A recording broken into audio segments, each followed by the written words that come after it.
Olá!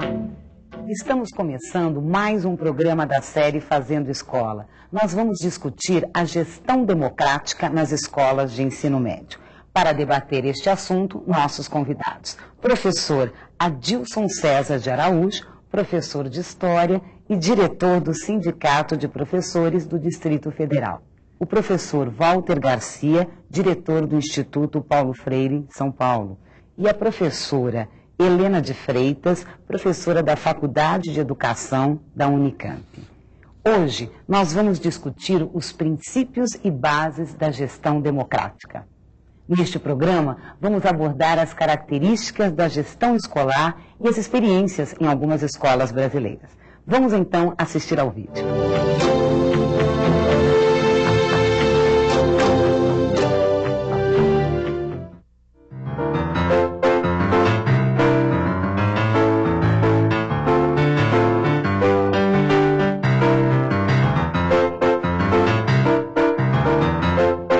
Educação sempre está relacionada à produção do conhecimento. A produção do conhecimento envolve a crítica ao conhecimento estabelecido, envolve o questionamento, as perguntas, e isso, no governo militar, obviamente, era muito difícil de ser feito. O lado mais negativo que eu vejo é a perda de uma vitalidade que era necessária nas escolas, da escola infantil à universidade. É muito difícil você ser criativo, sem transgredir padrões que são comportamentais, sociais, enfim, mas são políticos sempre também. A escola nasce da necessidade de transmitir o saber acumulado pela humanidade. Cada sociedade tem o seu modelo escolar, reflexo do seu tempo. Educação que precisa do educador é a apropriação da cultura. E cultura é mais do que informações. Cultura é tudo aquilo que não existe por si. Tudo aquilo que o homem produziu. Conhecimentos, sim, mas também valores. Antes dos conhecimentos existem os valores. Tecnologia, ciência, arte, condutas, crenças, tradições. Tudo isso faz parte da cultura humana. Então a educação, que é o espaço de formação dos indivíduos, desde a mais tenra infância, e a gente quer que seja realmente desde a creche, não é, até a educação superior, esse espaço tem que ser um espaço leigo, onde cada um vai conhecer e praticar a sua opção religiosa, a sua opção política, a sua opção filosófica, com apoio, com condições, mas sem diretividade. O que entendemos hoje por educação democrática nasceu de um processo protagonizado pelos vários movimentos de entidades da sociedade civil que se afirmavam com a crise do governo militar. As mudanças, elas ocorreram no contexto da redemocratização do país. De maneira que a questão da educação, o primeiro movimento em prol de uma educação democrática foi no âmbito da Constituinte e, posteriormente, na montagem do capítulo de educação da Constituição. Havia uma ideia de que gestão democrática era eleição para diretores de escola. Eu acho que essa foi a grande questão. A ideia era muito mais do que isso. A gestão democrática envolve muito mais do que isso. Na formulação da Lei de Diretrizes e Bases da LDB, esse princípio se expande um pouco mais, com algumas características, como a formação de conselhos na escola, a participação dos professores na formação do projeto político-pedagógico das escolas, e a concepção de gestão democrática se amplia para além da escolha de diretores, o que é muito bom. Se você tem um projeto pedagógico a partir da concepção de inovação que rompe com essa estrutura arcaica, demodê, autoritária, então nós encontramos um projeto como trabalho coletivo, o projeto como legitimidade, o projeto como ruptura e o projeto como inovação.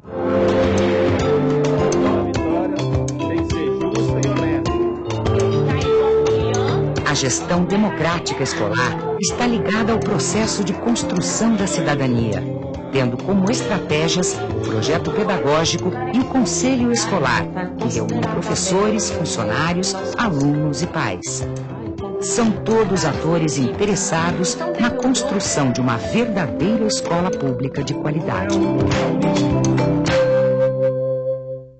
Eu tenho um detalhe para mostrar para vocês, assim, como era antes da gestão democrática nessa escola. Vejam essas fotos. Hoje nós temos aqui laboratório, onde existia só lixo e água. Aqui no fundo nós temos auditório, também construído com a ajuda da comunidade através do conselho escolar. E isso só foi possível através da implantação desses conselhos no nosso colégio, da participação efetiva deles na nossa administração. Depois dessas mudanças, a escola passou a ser uma escola viva, em que o aluno e a comunidade, trabalhando com parceria, buscavam resultados reais, concretos, de modo que pessoas eram colocadas no mercado de trabalho, alunos começaram a entrar nas universidades. Aí então a escola começou a ter reflexo positivo na sociedade. 19 horas do dia 9 de 6 de 2004, às 24 horas do mesmo dia. Uma reunião extraordinária, no momento do conhecimento de vocês. Eles pediram aulas práticas, biblioteca. A ampliação da biblioteca, o projeto já está pronto. Gostaria de agradecer essa preocupação sua com a segurança dos nossos filhos. Amar mais, odiar menos, não será disso que estamos precisando? A intenção da diretora é essa, é a comunidade dentro da escola. Ela quer os pais dentro da escola. Então ela fez essa abertura para que os pais e a comunidade estejam aqui dentro, acompanhando o trabalho dela, acompanhando o que é feito dentro da escola. Nós iniciamos o nosso projeto político-pedagógico fazendo o levantamento de todas as necessidades da escola, uma avaliação diagnóstica da escola. Isto com o envolvimento da nossa comunidade, dos professores, dos alunos e de todos os nossos funcionários. Esse respeito, essa amizade aqui dentro, essa solidariedade nós estamos tendo entre os nossos alunos. Então o que é isso? A integração escola e comunidade. A escola passou a respeitar a sua comunidade e a comunidade passou a respeitar a escola. A escola faz parte da comunidade, pertence à comunidade, é isso que eu falo para eles. Só que vocês têm que fazer bom uso da escola. A escola pertence a vocês.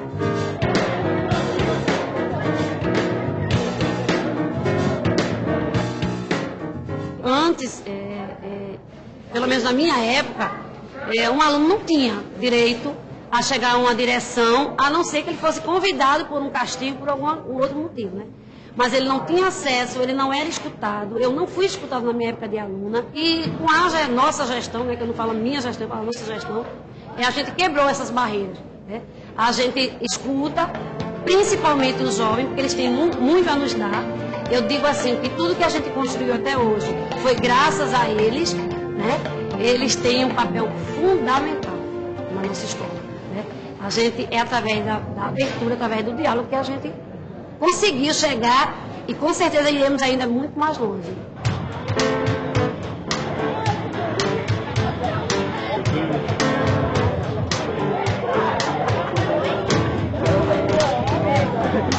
Uma verdadeira educação democrática é aquela onde todos vão ter acesso, todos poderão participar juntos para poder ver porque eu digo que a direção não é minha, né? A direção somos todos nós, a escola. Uma escola democrática é essa, quando caminham todos juntos.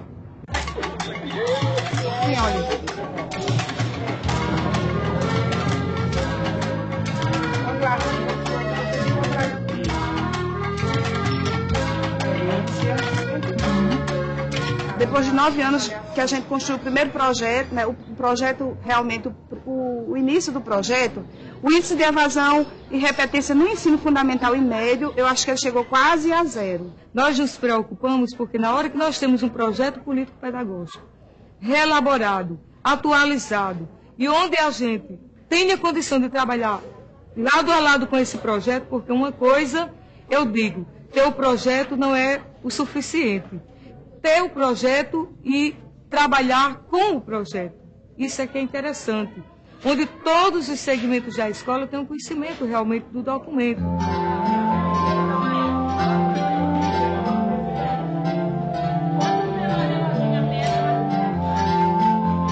Dentro da escola eu aprendi que a gente não deve ver as coisas só pra gente. A gente deve ver o mundo em torno da gente. Assim, eu sou ex-aluna terminei ano passado, terceiro ano. Agora, em relação à escola...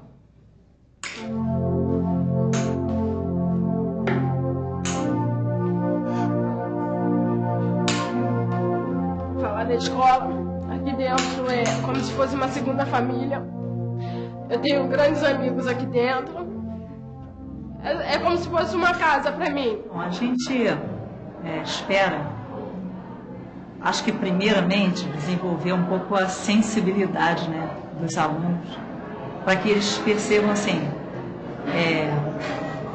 tipo um outro olhar à sua realidade. A gente está tentando promover uma mudança de pensamento coletivo, né, inclusive para que as pessoas vejam a escola como sua.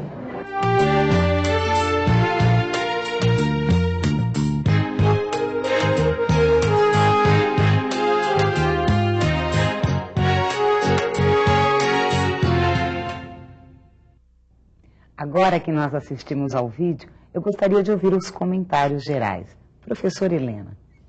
Bom, eu acho que uma das questões que chama a atenção no vídeo é justamente esse processo de construção histórica da gestão democrática, né? Ou seja, como foi que os educadores, o campo educacional, a sociedade se deu conta, né, de que a escola tinha efetivamente que se voltar para o atendimento não só do acesso, né, da grande maioria das crianças que estava fora dela, mas principalmente com a manutenção das crianças dentro da escola, que ainda é um problema que nós temos nos dias de hoje. E uma outra questão que eu acho que vale a pena destacar nesse vídeo é a fala daquela jovem, né, quando ela diz o seguinte: a gente deve ver o mundo em torno da gente. Né? Ou seja, a discussão da gestão democrática, ela não se esgota com a escola encontrando mecanismos internos, né, de maior participação. Esse é um ponto fundamental. Mas a escola voltada para a vida, para fora dela. Professor Walter. Eu concordo em tese com todas as colocações que foram feitas, né, nesse vídeo que nós assistimos, especialmente porque eu entendo que a gestão democrática é um conceito referencial que engloba várias expectativas de mudanças e de inovações que nós gostaríamos que acontecesse nas escolas. Como estudioso da questão das inovações, ela é vista como uma solução mágica, e eu não concordo com essa visão que habitualmente os políticos têm da inovação. A inovação é uma coisa, segundo os estudos feitos em nível mundial, que acontece muito esporadicamente, em aspectos específicos e em situações muito peculiares.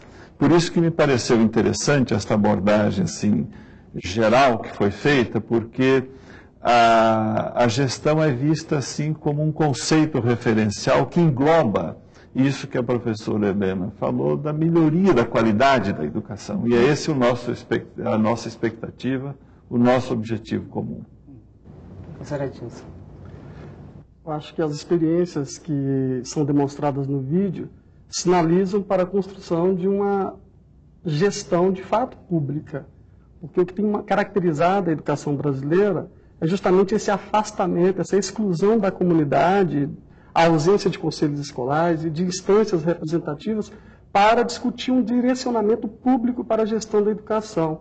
Então, nos últimos 20 anos, isso tem sido sinalizado e as experiências demonstram isso. Mesmo porque, antes dos anos 80, o que marcou foi uma gestão extremamente autoritária, hierarquizada, onde as relações eram extremamente distanciadas entre direção, professores e alunos. E as experiências que se iniciaram a partir dos anos 80 e que são apresentadas aqui, apontam para um outro caminho, que é o da construção da cidadania por meio da escola. É ir no sentido de democratizar a escola para ir para uma democratização mais ampla, que é a da sociedade brasileira. Ótimo. Bom, vamos continuar esta discussão daqui a pouco. E no próximo bloco, a gente vai discutir as características de uma boa gestão escolar. A gente volta já.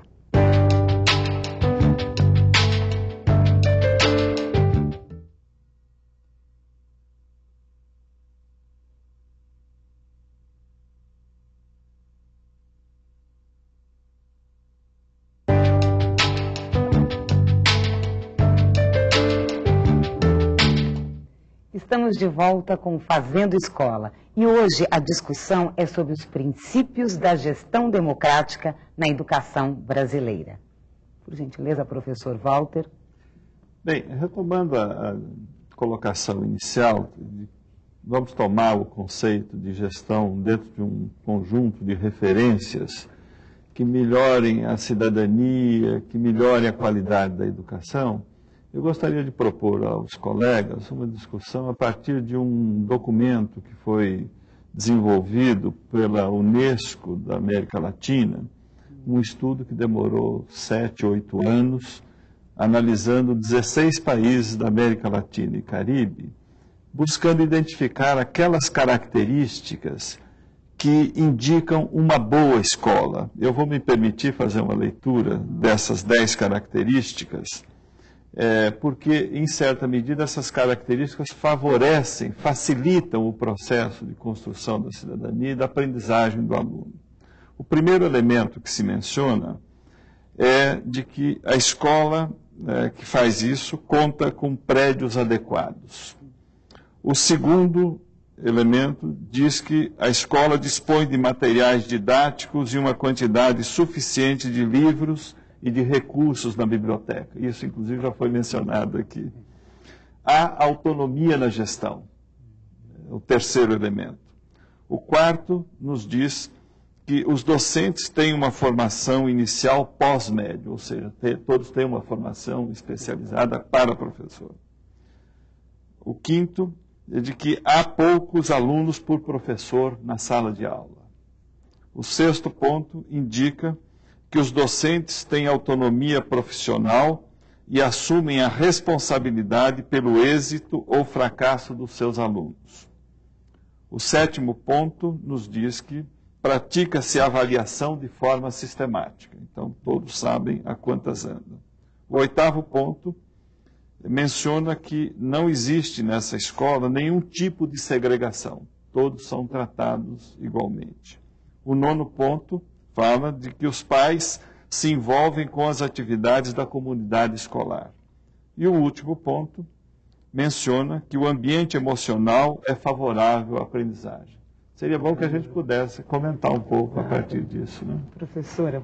Eu acho que o que esse relatório levanta, e um pouco nós podemos observar isso no vídeo, né? É que há algumas pré-condições para que a gestão democrática aconteça, né? Nós não podemos partir do princípio de que meramente a existência de conselhos escolares ou de eleição de diretor, né, seja fator de garantia da qualidade da educação. Eu acho que tem hoje já os estudos e a luta dos educadores têm apontado com muita clareza de que há algumas condições objetivas que a escola tem que garantir, né? Entre as quais a questão da formação de professores, que é o que o documento ao que o professor Walter se refere, né? Ou seja, é preciso garantir uma política de formação e valorização do magistério, não é? Uma segunda questão, que é importante também de se identificar, é como é que nós vamos lidar com a construção do projeto político-pedagógico, né? Ou seja, o projeto político-pedagógico, mais do que uma peça, um documento do qual todos os professores, funcionários, estudantes e pais participam da sua elaboração, não é só do conhecimento, de uma vez elaborado o projeto, né? Ele tem que se debruçar sobre os problemas que a escola enfrenta, né? E mais do que isso, ele tem que se perguntar sobre os fins da educação que essa escola pretende, né, impartir a todos os seus jovens, suas crianças, os seus adultos. Então, é importante que, na discussão, na construção do projeto político-pedagógico, todas essas questões estejam contempladas. Eu levantaria, por exemplo, alguns impedimentos para que essa gestão da escola hoje ainda venha a ser democrática, né? Eu diria que é a questão do número de alunos em sala de aula, não é? Os países têm descoberto, claro que mais do que 20 alunos em sala de aula é impossível de você oferecer um ensino que garanta uma certa qualidade. Uma escola de tempo integral, né? Uma luta histórica dos educadores. Ou seja, sem uma escola de tempo integral é impossível você oferecer uma formação, né, humana integral. Seria bom que o Adilson confrontasse esses dados com a experiência que ele tem. Bem na sala de aula. Já foi gestor, né, Adilson? Também fui gestor e a experiência que nós tivemos, ela foi extremamente gratificante e o desafio colocado foi o de fato de construir uma gestão pública, né, que envolvesse a comunidade, e nesse sentido a gente caminhou, a gente envolveu a comunidade escolar na experiência que tivemos. Os alunos se sentiram realmente sujeitos da construção da gestão da escola, a direção era de fato aberta, e nesse vídeo a gente também viu experiências nesse sentido. Agora, eu acho que é importante a gente destacar aqui que uma gestão democrática, ela não deve expressar apenas a visão do diretor da escola, de interpretar os fatos, mas, sobretudo, a construção de um sentido coletivo para onde a escola quer caminhar. Nesse sentido, eu acho que tem que ser ancorado em valores. Eu, na pesquisa que eu desenvolvi também, tendo como referência 2 escolas na cidade satélite de Ceilândia, analisando a experiência de gestão, eu levantei 4 elementos que são extremamente relevantes e que, a meu ver, constituem um conceito de gestão democrática interessante para a gente poder analisar uma determinada realidade, que é a participação, que é a autonomia, conforme o próprio documento apresenta, que é o pluralismo e a transparência. Participação no sentido de ser uma participação efetiva. Não é aquela participação em que a direção toma as posições e chama o grupo para referendar. Uma participação que seja construída coletivamente as decisões da escola. Então, uma participação que seja permanente nas instâncias representativas da escola. Então, a participação ela tem que ser um elemento presente na gestão da escola. Porque nada adianta você garantir as instâncias se você não tem um sujeito da participação. Outro elemento também que eu desenvolvi, que eu acho importante destacar, é o da autonomia. A autonomia no sentido de que ela só existe se houver a ação política dos sujeitos da escola. Ou seja, o professor, a comunidade escolar, tem que estar predisposta a participar para garantir essa autonomia. A autonomia não vem por decreto, ela é também fruto da ação política. É lógico que os governantes têm que facilitar o exercício dessa autonomia. O pluralismo também é algo relevante. Pluralismo que se pauta no respeito a diferenças de pensar, a diversidade, aos projetos individuais e coletivos que existem na escola. Né? A nossa história é uma história de autoritarismo e de exclusão. Se nós fizermos um gancho dos anos 30 até os anos 80, nós tivemos um golpe a cada 3 anos na história do nosso país. 15 anos de ditadura Vargas, 21 anos de ditadura militar. Então nós estamos acostumados a ficar calados. Então é necessário a gente construir essa consciência crítica. Então isso vai depender da nossa ação também.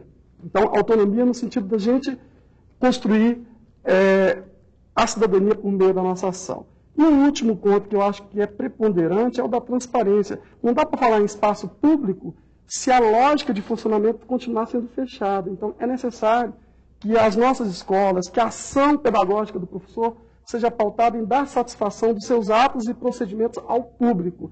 Então, esses 4 elementos, a meu ver, são significativos para a gente começar a construir um sentido público para a nossa escola, porque a nossa história tem dito que a nossa escola mais tem sido um instrumento estatal do que, de fato, público. Então, essas são as considerações.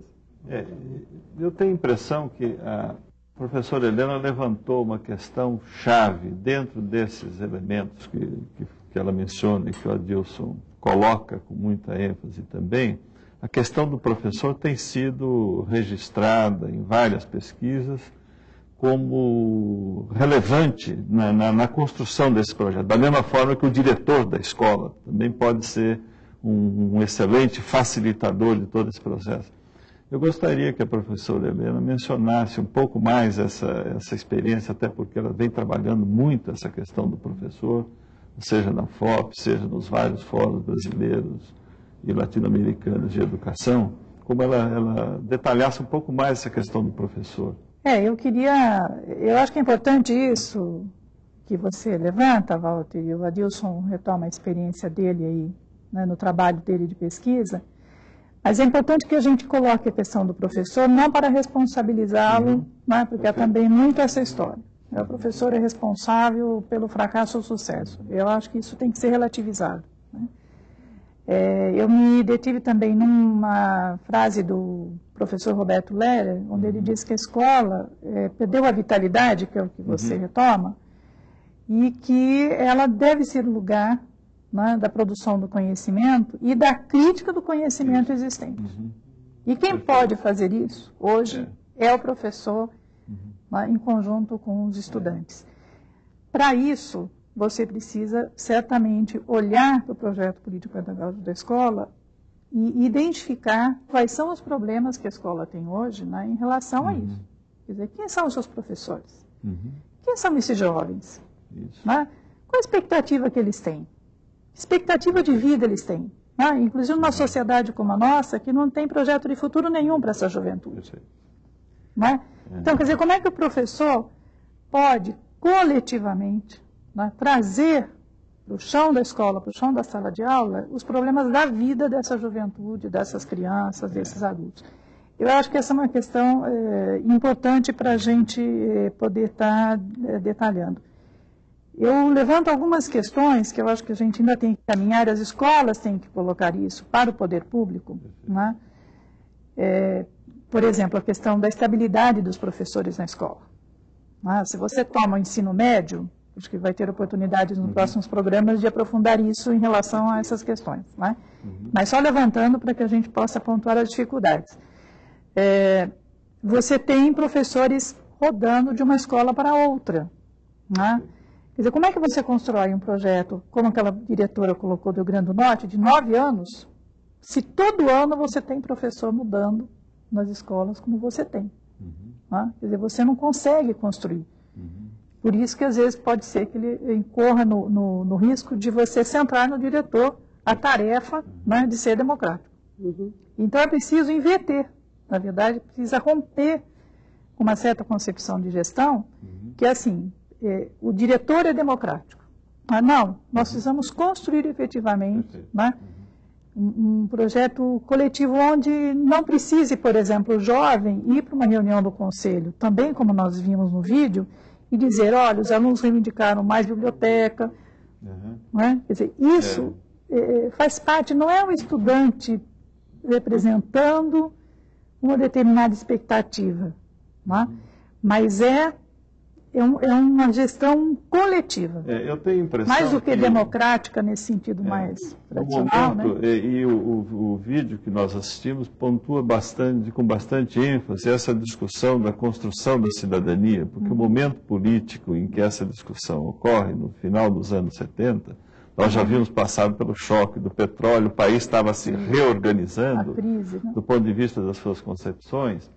E realmente o professor, para poder dar conta desses novos enfoques, o Paulo Freire insistia muito nisso. Nós temos que reinventar a escola para abrigar essas novas concepções, essa formação, essa cidadania, esta participação compartida, que o Adilson menciona bem nesse projeto que ele estudou nas escolas de Brasília, né?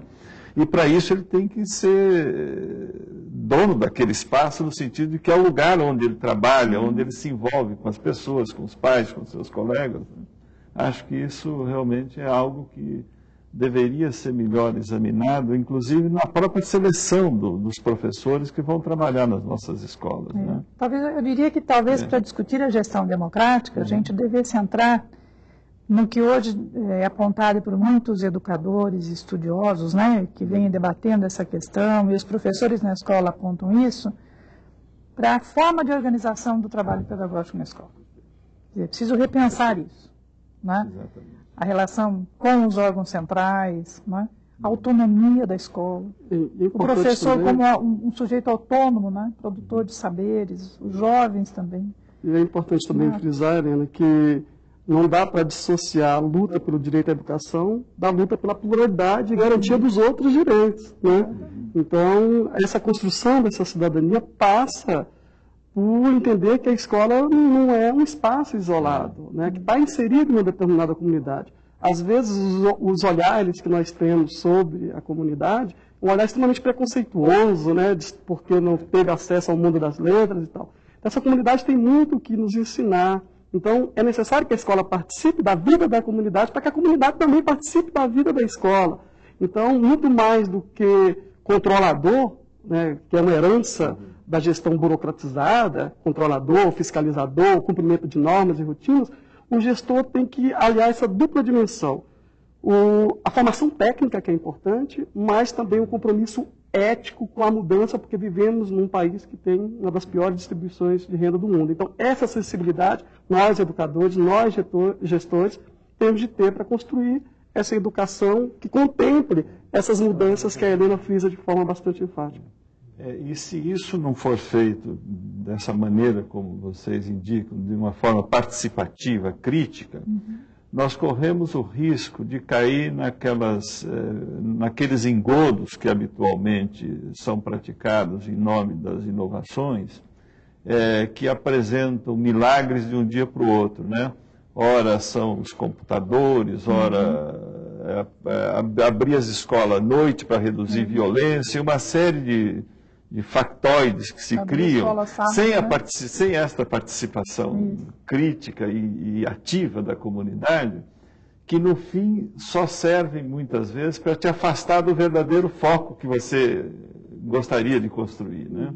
Acho que esse também é um alerta que nós temos que deixar para os nossos colegas, que este é um projeto coletivo, de construção contínua e de reconstrução contínua também.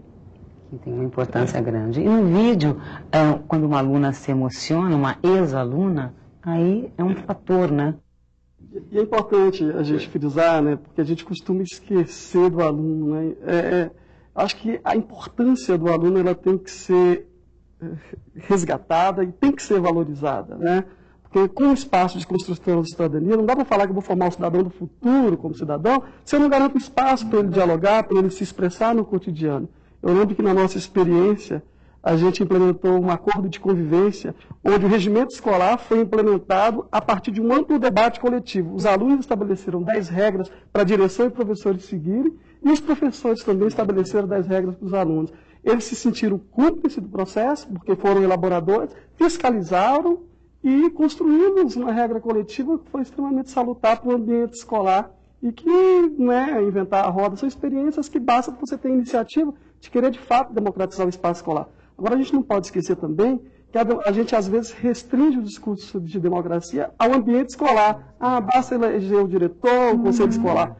É necessário também democratizar as instâncias médias e superiores. Nada adianta garantir a eleição se tudo é emperrado nas regionais, nas delegacias de ensino. Então, é uma democratização ampla da escola e da gestão, seja no processo de elaboração das políticas educacionais, seja no acompanhamento e seja também na avaliação com critério social envolvendo a comunidade escolar. Concordo com você, Adilson. A única dificuldade que às vezes nós temos no Brasil, por sermos um país federado, onde você tem atribuições do nível federal, do nível estadual e do nível municipal, essa articulação desses atores é muito complicada às vezes, né? E aliás, isso não aconteceu só no Brasil. Em toda a América Latina, a gente tem observado que um dos primeiros movimentos que nós fizemos na década de 70, na década de 80, foi da descentralização educacional. E isso se revelou que muitas vezes você jogou a bomba para a instância inferior, diz, olha, vire-se, dê um jeito na sua situação. Isso ocorre com muita frequência.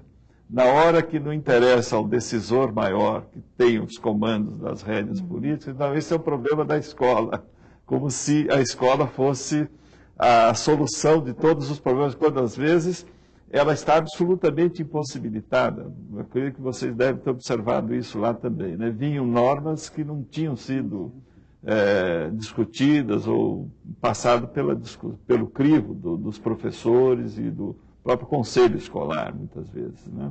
Professor, nós vamos interromper um minuto, porque nós vamos agora para o intervalo e no próximo bloco vamos discutir os novos procedimentos na construção do dia a dia da escola. Nós voltamos já.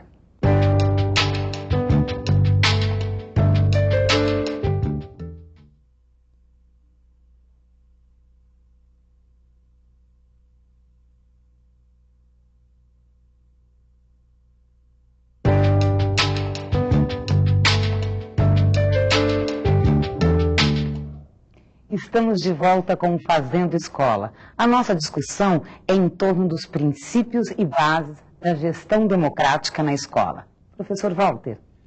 Bem, eu queria retomar o foco no ensino médio, já que esse é o tema que está como pano de fundo na nossa discussão. Lembrando que nós ainda temos algumas lições do século passado que nós não cumprimos no Brasil em pleno século XXI, que está começando, né? E eu me recordo de uma expressão que o professor Anísio Teixeira usou em 1959, ao prefaciar um livro muito interessante que mostrava como a Europa, Estados Unidos, Canadá e os países desenvolvidos em geral estavam enfrentando as novas demandas científicas e tecnológicas do mundo a partir do encerramento da Segunda Grande Guerra, de 1945. E o professor Anísio Teixeira, na sua larga visão sobre a educação, ele dizia o seguinte, nessa ocasião: a sociedade, cada vez mais unificada e democrática, está a impor uma cultura científica generalizada a ser ministrada menos no propósito exclusivo de preparar cientistas do que de preparar o homem comum para usar, com amplitude nunca antes sonhada e de forma cada vez mais contínua e permanente, a ciência e os seus produtos. E se nós pensarmos um pouco, todas essas discussões que nós fazemos hoje, vamos ter um quarto ano de ensino médio e tudo, será que não estava na hora da gente pensar nessa questão da gestão democrática de uma forma mais integrada, mais articulada dentro de um conceito de educação básica, onde você pudesse ter uma educação que efetivamente preparasse esta nova cidadania que nós estamos reivindicando aqui? Gostaria que a gente. Mas você não acha que isso está ligado, Walter, à ausência que nós temos de um sistema nacional de educação? Com certeza. Essa articulação entre os níveis. E também, eu diria que tem essa velha dicotomia que a gente tem no ensino médio, médio propedêutico, né? E o técnico e profissional. Isso. Então, eu acho que nós temos um problema aí em relação ao ensino médio, né? Mas eu queria levantar uma outra questão também, não sei como é que a gente poderia tratar isso, que é a forma como o ensino médio está estruturado hoje. Não é? Nós temos essa legislação que está sendo revista, né, a Lei de Organização do Ensino Médio, está se procedendo também um processo de revisão dos parâmetros curriculares nacionais de ensino médio, e a ideia é que se possa pensar como, no ensino médio, nós articulamos uma discussão e uma formação que, olhada em sua totalidade, olhe também para o jovem do ponto de vista da ciência, do trabalho e da cultura. E essas três dimensões da formação, né, humana, da formação da juventude, que a gente precisaria estar abordando. Né? Um outro ponto do ensino médio, que eu acho que é polêmico bastante, e a gente tem acompanhado, é a ideia de ensino por projetos. Não é? E também há um problema que nós deveríamos estar também olhando, e eu acho que é um desafio para os professores do ensino médio, como é que esses diferentes projetos se articulam a um projeto unificado da escola. Né? Porque com essa ideia de ensino por projetos, nós corremos o risco, né, de tornar a escola tão fragmentada, né, e mais ainda, nós sabemos de algumas escolas e algumas experiências onde os professores têm que andar com o seu projeto embaixo do braço para conseguir recursos de setores do bairro, da comunidade, para poder desenvolvê-lo. Né? Então, acho que discutir a gestão democrática, né, coloca o desafio para a escola pública, principalmente, né, para todas as escolas, mas para a escola pública em particular, como que ela vai garantir que ela continue sendo pública e gratuita, não é? Para alcançar uma qualidade que esteja referenciada, de forma a olhar mais para os problemas do seu entorno, no lugar onde ela está localizada e para o problema social mais amplo. Né? Não se restringir ao local nesse sentido restrito. Né? Adilson, isso bate com a tua experiência? Olha, o que a gente tem presenciado é que é necessário a gente avançar no debate do que seja qualidade, né, em educação. Alguns parâmetros que estão sendo colocados como escola de qualidade, a gente tem que questionar, como, por exemplo, achar que escola de qualidade é aquela que mais aprova no vestibular da universidade pública local. Avançar nesse debate pressupõe entender que a dimensão humana, o compromisso com a construção histórica do saber, tem que ser valorizado na nossa escola. E aí a importância do projeto político-pedagógico, um projeto que seja construído a partir de um planejamento dialógico, a partir de uma problematização da realidade em que a escola está inserida, né? Porque se a gente pega aqui a realidade como a nossa, aqui em Brasília, de cidades satélites, onde o índice de violência é alarmante, de exclusão social é brutal, não dá para a gente ficar apenas com o discurso de que a função social da escola é apenas preparar para o vestibular da Universidade de Brasília. Isso é importante?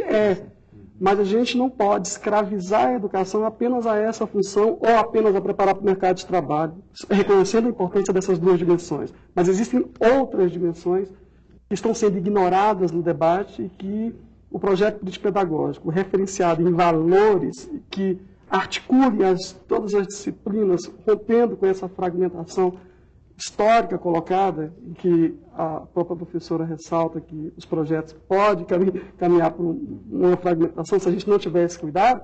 Daí a importância que eu queria resgatar de um projeto político-pedagógico referenciado em valores e do resgate da valorização humana e compromissado com a inclusão social. Então, discutir o que é qualidade, uma qualidade que seja de fato social, né? E até porque hoje a questão do trabalho, do emprego, né, como você menciona, ela deixou de ser importante em relação às próprias características do modelo econômico no qual nós estamos mergulhados, né? Acho que realmente caberia, e é o momento de se fazer essa revisão, até porque o próprio relatório da Unesco sobre a educação no século XXI, um tesouro a descobrir, propõe que os jovens já comecem a discutir a questão do trabalho, inclusive do trabalho voluntário, porque ela levanta a hipótese de que muitas pessoas passarão pela vida sem nunca terem exercido um trabalho remunerado. Então isso coloca problemas éticos, sociais, políticos muito sérios, que deveriam ser incorporados pela escola, pelo contexto escolar e mesmo social, como um problema. Qual a expectativa que tem esse jovem em relação a essa questão do trabalho? E por isso que eu considero, às vezes, que nós estamos com discussões arcaicas em matéria de ensino médio, discutindo se vamos construir escolas técnicas desse ou daquele modelo, ou dessa ou daquela característica, quando em realidade nós estamos perdendo a batalha da formação, que me parece, como Helena e você estão mencionando, são questões fundamentais. E não estamos discutindo qual é o caráter dessa formação que nós estamos querendo oferecer. E essa formação por projetos está transformando, acho que eu concordo com a Helena também, estão nos transformando em vendedores de produtos. Ora é um pacote disso, um pacote daquilo, e a identidade da escola, como você comprovou na sua investigação, ela se dilui, ela se esfarela aí no meio de tantas iniciativas que, no fundo, não se articulam dentro de um projeto pedagógico da escola. Acho que talvez a gente devesse pensar como os professores se apropriam deste projeto pedagógico, apesar das dificuldades de gerenciamento institucional junto à secretaria, junto à delegacia de ensino, junto ao MEC, que às vezes faz algumas intervenções também diretas na própria escola, né? Dos parâmetros curriculares ou das orientações curriculares. Enfim, não sei, como é que você sugere, Adilson, que esse projeto pudesse ser apropriado pela escola? Você tem alguma pista disso? Esse é um desafio a ser construído, mas eu acho que passa por uma construção coletiva. Eu não vejo outra alternativa que não explicitar o debate, revelar a discussão e sair de um discurso que é meio hipócrita e que acaba escondendo esse verdadeiro viés que é o de construir uma escola compromissada com essa formação mais humana. Então, as pistas eu não teria, mas eu acho que passaria, se tiver, no caso, passariam pela construção coletiva e pela democratização do espaço escolar, ampliando a gestão, trazendo as associações comunitárias. Eu acho que a gente tem que revelar o debate, fazer da escola um espaço público de fato. Espaço público de fato pressupõe reconhecê-la, ocupá-la e debater, mesmo porque a gente vive num processo de profunda descidadanização, né? Profundo fechamento, né? Esse processo de globalização perversa tem nos isolado cada vez mais. Então, a gente tem perdido essa dimensão da sociabilidade. Então, a escola ainda é um dos últimos redutos de encontro, de conversação. Então, a gente tem que explorar mais essa arte da conversação e do diálogo. Isso implicaria que o professor, então, pudesse se dedicar mais à escola, né? Como você estava dizendo. Eu acho que tem algumas questões quando você pergunta que pistas a gente tem, e precisa que a gente saia um pouco dessas questões arcaicas, eu fiquei um pouco motivada pelas questões que o Walter coloca.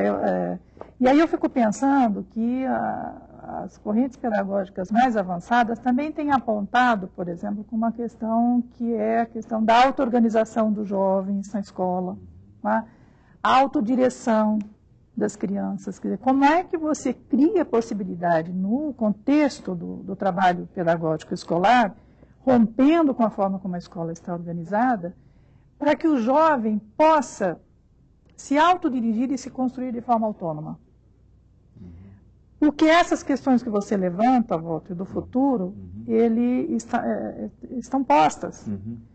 Então, na medida que o jovem aprende durante o processo de trabalho pedagógico a ser autônomo na sua formação humana, multilateral, dos sentidos, da estética, da arte, cognitivo, da personalidade, dos valores, enfim, da cultura, né, do que a gente chama dessa formação mais integral, ele vai se encontrar melhor preparado para enfrentar esses desafios que estão postos fora da escola. Fora da escola, né?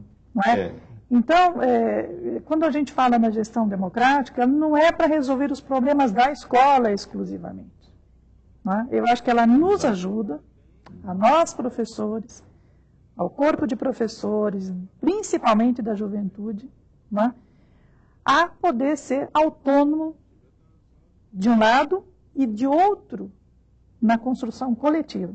E entender que a superação dos problemas que ele vai enfrentar na sua vida e que ele já enfrenta, né, só vai se dar de forma coletiva.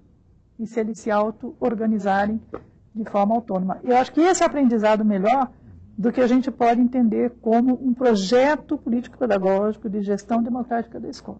Isso, inclusive, pode nos fazer pensar que a natureza das funções do professor modifica também. Com certeza. De um especialista de áreas, ele, como nós estamos falando, cada um vendendo o seu projeto, né? Ele é um educador, um formador de pessoas. Né? E o gestor, ao invés de gerir para subordinados, coordenar pares. Porque a visão que a gente tem de gestor como controlador, então, desvincular o gestor dessa visão, né? E eu acho que um outro ponto importante nessa busca de transgressão, eu acho que a gestão democrática pode possibilitar essa transgressão rumo a essa escola em que a existência humana seja o palco central da existência da escola. Então, só para fechar, nesse sentido, eu acho que é importante que tenhamos uma escola que não só vive em função do cumprimento de normas, e de ordens, e de portarias, mas uma escola que, sobretudo, discuta objetivos, projetos e a sua finalidade, compromissada com esse ser autônomo, livre e com essa solidariedade humana que a gente tanto almeja. Professor, as considerações finais do senhor? Bem, eu agradeço a oportunidade de ter estado com os colegas de todo o Brasil, de graças a essa iniciativa do Ministério da Educação, e acho que hoje nós acrescentamos alguma coisa que eu saio satisfeito deste debate. E espero que a gente prossiga nele. Muito obrigado. Professora Helena de Freitas. Eu acho que essa temática da gestão democrática da escola, do projeto político-pedagógico, vai poder ser melhor aprofundada, né, no decorrer de todos esses programas. E acho que os professores da escola têm um desafio, todos nós, né, os educadores, que é descobrir aquilo que pode ser mudado, como diz o Brecht. Né? Brecht tem uma poesia que ele diz lá, eu gosto muito. Eu que nada mais amo do que a insatisfação com que se pode mudar, nada mais detesto do que a profunda insatisfação com que não pode ser mudado. E o que pode ou não ser mudado depende também de nós. Professora. Acho que o grande desafio colocado é o de democratizar a escola como espaço público. Nesse sentido, é necessário que a gente tenha clareza que esse é um processo gradativo de libertação das amarras individualistas, da pedagogia do isolamento, do autoritarismo, da relação hierárquica que tem prevalecido. Libertar dessas amarras é um processo lento, mas que exige da gente paciência, tolerância, ousadia e vontade política. Eu acho que esse é o grande desafio colocado para todos nós. Eu agradeço a presença de todos, professora Helena de Freitas, o professor Adilson de Araújo, o professor Walter Garcia. E agradeço a você, professor, aluno, diretor. E é isso aí. Espero que esse debate continue nas escolas, porque gestão democrática é debate, discussão, participação da comunidade. E não percam, na semana que vem, dentro desta mesma série, o programa sobre o projeto político-pedagógico, conceitos e significados. Até lá!